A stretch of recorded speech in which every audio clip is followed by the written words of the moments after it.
A Catholic Overview of the Bible, video program number 7. Using the old brick and stone, reconstruction has brought back the walls of Nineveh, that lordly city, which was destroyed by Babylon in 612 BC. This is what today is in northern Iraq. When Assyria dominated the world, God used it to crack open Israel like a nut. The experience sent his people out into the great world beyond themselves, of which they had no idea. It expanded their idea of God and how great his power and dominion were. He had even used great Assyria for his own purposes.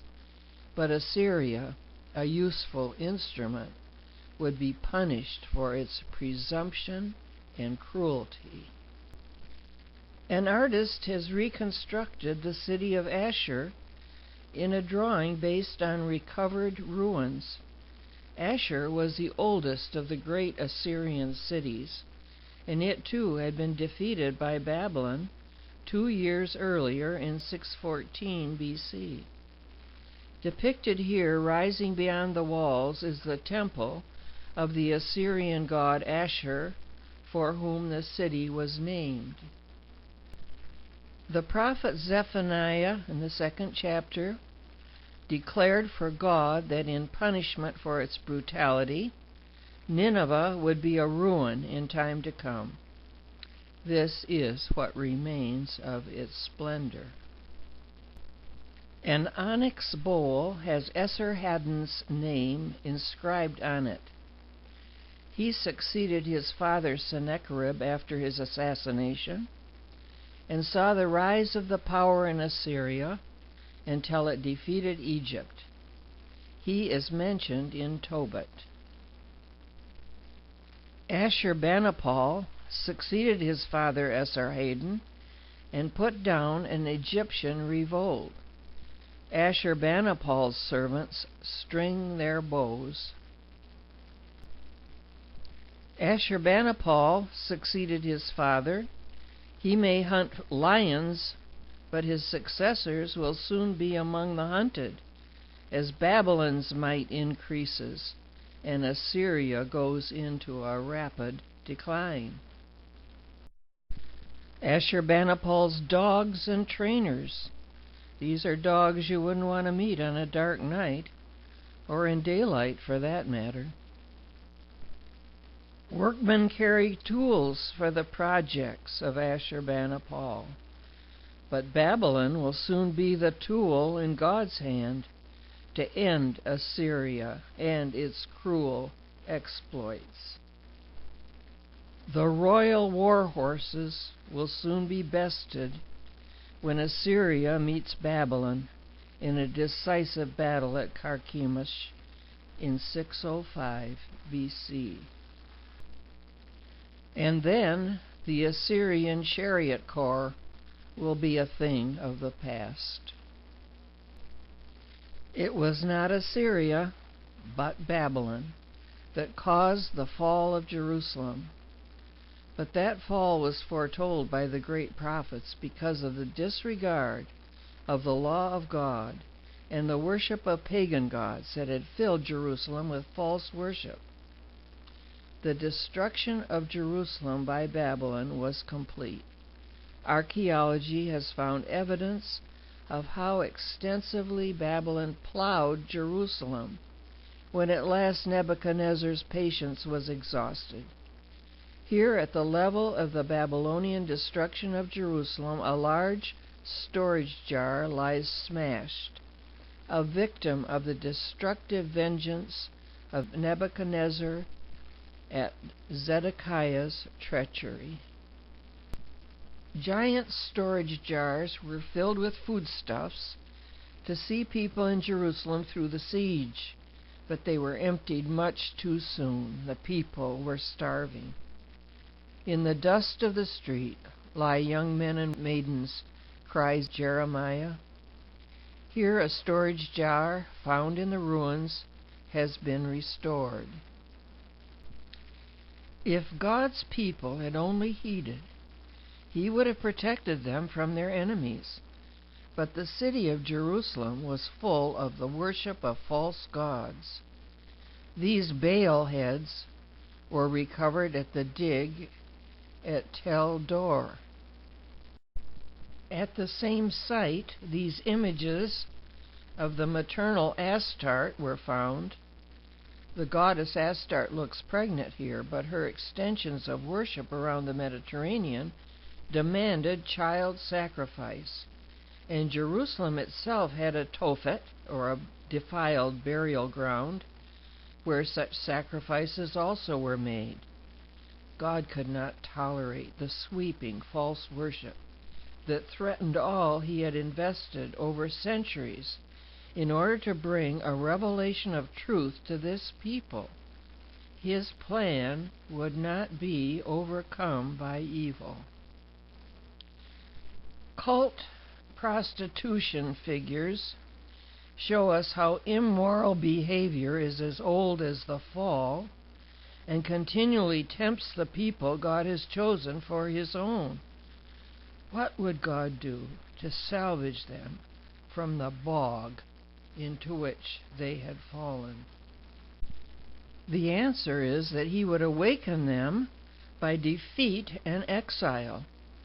A Babylonian chronicle by King Nebuchadnezzar of his campaigns in Syria tells also of his capture of Jerusalem the 15th of March, 597.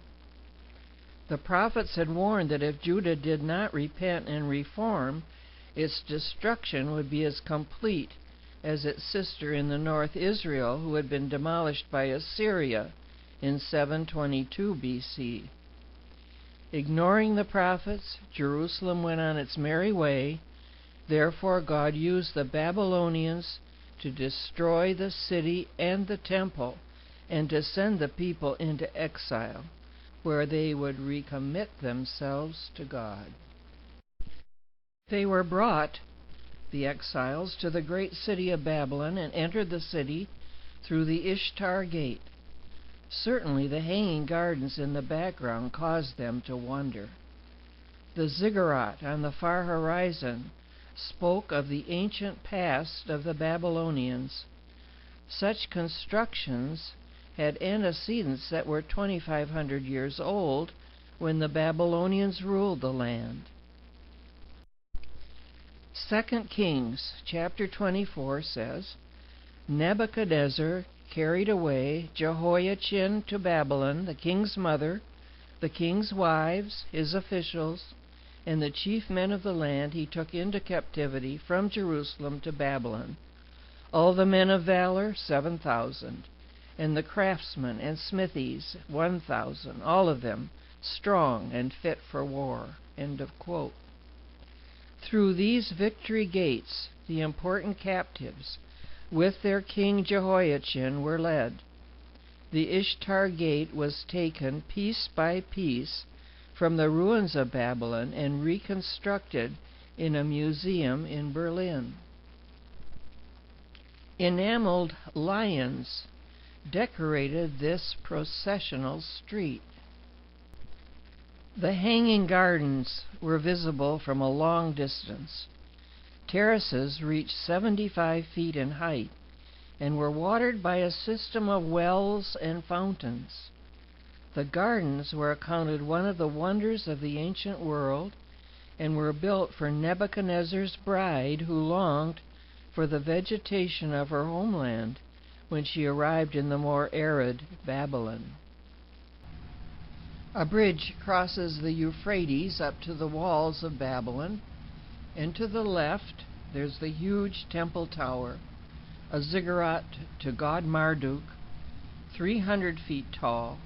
It was already 1,000 years old when Nebuchadnezzar was king. He was rumored to have been interested in the ancient past, as was the younger Saddam Hussein, who at one time, before the war with the United States, offered a prize to the technician who could figure out a system to be used for watering the hanging gardens. Jeremiah prophesied, quote, "For out of the north a nation has come up against her, which will make her land a desolation, and none shall dwell in it.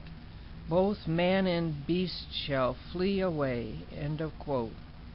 And today Babylon is a ruins, which at one time Saddam Hussein hoped to restore. But the prophecy still stands. It is only a desolation, and Saddam is dead. In a hall that has been reconstructed by an artist from the evidence of ruins in Babylon, King Belshazzar used vessels from the temple in Jerusalem to entertain his guests at a great party described in the book of Daniel. And such a wall, the frightening handwriting appeared that prophesied the end of Babylon. The book of Daniel tells of the handwriting that mysteriously appeared. This is as it would have appeared: many, many, tekel, parson, meaning numbered, weighed, and found wanting, which was prophetic of the end of the short 72-year rule of powerful Babylon over the earth. A new power had arisen, the first non-Semitic power to rule the world, and would soon end the power of Babylon. Cyrus the Mede was about to consolidate the largest empire yet known, the Persian. Here Medes, with the round caps, and Persians are shown cooperating in the conquest. Persian soldiers were unhampered by heavy weapons and machines, and were known to be fast travelers who were excellent with the bow. They soon overcame the world with their speed and precision. Elam, part of what is now Iran, became a province of the Persian Empire. Here, Elamite soldiers, the bow and arrow corps, are ready for battle under Darius I the Great, who was Cyrus' grandson. This is known as the Cyrus Cylinder of 538 BC, which was so important to the captive Jews in Babylon. On it, Cyrus tells how he captured Babylon without a battle and sent prisoners back home, returning gods to their homes and ordering the restoration of the temple. When on one day it seemed impossible for God's people ever to be released from captivity of the powerful Babylonians, the next day priests, disgruntled with the king, opened up the gates to let in Cyrus and his troops. In 1 year, Cyrus allowed them all to go home. Cyrus was a benevolent ruler, and the Jews, first called Jews in Babylon, always considered him a godly instrument, even though a pagan and a Gentile. The tomb of Cyrus is now held together with iron clamps at Pasargadae. The bottom row of stones are taller than a man. Here Alexander the Great found the tomb looted, the body on the floor. He had it returned to the sarcophagus, and the tomb resealed. Tribute flows from captive countries into Persepolis, Xerxes' capital, in which is now southern Iran. Xerxes was the son of Darius I. Xerxes stands behind his father Darius the Great. Xerxes was also known as Ahasuerus, and was the king who married the Jewess Esther, whose story is recounted in the book of Esther. A royal entrance to the palace of Darius the Great has been restored at Persepolis. Darius the Great had this inscription 300 feet above the road, 25 feet high, and 50 feet wide, inscribed on the cliff of Behestan in 3 languages: Elamite, Babylonian, and Persian. It was copied and deciphered by Henry Rawlinson in 1835 to 1847, who at the risk of his life climbed up and dangled over the cliff. It did for the Assyrian and Babylonian languages what the Rosetta Stone did for Egypt, breaking open what had been to that time indecipherable cuneiform. The ancient clay manuscripts began to speak and reveal the history of the past, and many corroborated the Bible accounts. Golden treasures tell of the power and wealth of the Persians. This fish served as a flask. A golden goblet is part of the treasure found at Ecbatana in what is now northern Iran. A Persian bowl is inscribed with the name of Darius the Great King. Another elaborate drinking vessel once toasted Persian victories. Persepolis, built by Darius the Great, was known as the most beautiful of all cities. In Alexander the Great's conquest of Persia, he had it burned, reportedly a drunken decision he later regretted.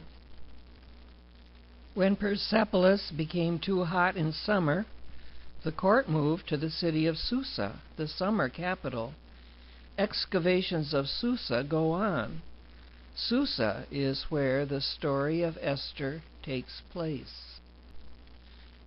A capital from a Persian column from Susa shows a different style of architecture. Carved of a lovely translucent alabaster, this jar with lettering in Persian, Babylonian, and Egyptian was presented by Ahasuerus to Halicarnassus, a Greek ruler. The Persian prophet Zoroaster was credited with the enlightened religion of Mazda of the Persians. Unlike the worship of idols and false gods, the Persians called the one god Mazda and recognized that he expected a spiritual worship which was symbolized by fire, and that moral living should accompany worship. They also recognized a satanic figure named Ahiram. Whatever course a man followed, he could expect judgment.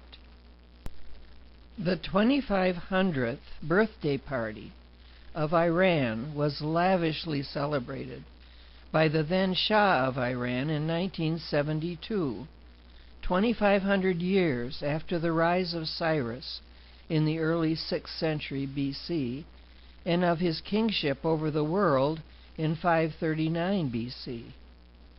On the desert in Persepolis, the Shah had elegant air-conditioned tents set up to receive his guests, who were all the crowned heads of the world. There for days the celebration went on, with cases of Chateau de Rothschild wines, with thousands of dollars spent just for colored light bulbs, and with the royal guests driving around in electric golf carts as they made social calls on one another. This banquet shows the lavishness of the tents that were made for the occasion. Vice President Spiro Agnew attended for the United States. The guests were arranged in the tents in order of royal rank. Agnew was the second from the lowest in the protocol arrangements. First in ancient pedigree was Haile Selassie, King of Ethiopia. This in view of his recognized claim to be descended from King Solomon and King David. Satin chairs for the guests to view the grand parade were arranged among the ruins of Persepolis. The parade demonstrated the history of Persia, Iran. Dressed in costumes of the soldiers of Persia's heyday, the troops marched by for the entertainment of the royal guests. By the edict of Cyrus the Great in 538, the exiles excitedly made plans to return to ruined Jerusalem. They had dreamed of this moment and had with them Ezekiel's plan for rebuilding the temple. They were appalled to find not just ruins, but burnt ruins overgrown with stubborn vegetation of 50 years. The old limestone blocks were unusable because fire had reduced them to a soft, plaster-like condition. Rebuilding would take many more years than they could imagine. It took 22 years to just have an open-air altar. The older people remembered Solomon's temple, depicted here. The restored temple would not be so grand or so large, and they wept when they saw the foundations were finally in place. The replacement temple would be unimpressive, and enthusiasm lagged. Excavations show parts of Nehemiah's wall. Nehemiah saw that Jerusalem was hopeless until it had a wall. Because of enemies thwarting their permission with Persian kings, it had taken 90 years, and still there was no wall. Gathering the people, he encouraged the work until a wall made of small pieces of limestone from the previous wall was complete. The enemies taunted that a fox climbing it could knock down this wall. Nehemiah's wall is a section that has been uncovered here in the lower part of the slide. Ezekiel prophesied that in the rebuilt Jerusalem there would be an eastern gate to be kept sealed until the coming of the Messianic King. Today's walls, though built in the 1500s AD, happen to have a sealed gate on the eastern wall known as the Golden Gate. Strict believers expect the Messiah to return to the Mount of Olives and enter through this gate, even as Jesus did through another gate on this spot when he entered Jerusalem triumphantly on Palm Sunday. That wall and gate were destroyed by the Romans in 149 AD. From chapters 43 and 44 of Ezekiel, we read of his vision of the temple, and this is a quote. Afterward, an angel brought me to that gate, the gate facing east. And behold, the glory of the God of Israel came from the east, and the sound of his coming was like the sound of many waters, and the earth shone with his glory. As the glory of the Lord entered the temple by the gate facing east, the Spirit lifted me up and brought me into the inner court, and behold, the glory of the Lord filled the temple. Then he brought me back to the outer gate of the sanctuary, which faces east, and it was shut. And he said to me, "This gate shall remain shut. It shall not be opened, and no one shall enter by it. For the Lord, the God of Israel, has entered by it. Therefore it shall remain shut. Only the prince may sit in it to eat bread before the Lord. He shall enter by the vestibule of the gate, and shall go out by the same way." The architect who drew the artifacts recovered at the dig this narrator participated in had with his wife immigrated to Israel from the Netherlands in order to live near the Golden Gate, so they would be present at the second coming when Jesus would return to the Mount of Olives, from which this picture was taken, cross the valley, and enter the Golden Gate in fulfillment of prophecy. Pictures for this video segment were taken from Google Images, the Illustrated Bible Dictionary, the Reader's Digest Great People of the Bible, Holy Views Incorporated, Biblical Archaeology Review, The Bible as History in Pictures, Breasted's The Conquest of Civilization, Doubleday's New Atlas of the Bible, Life Magazine, and Robert Cross.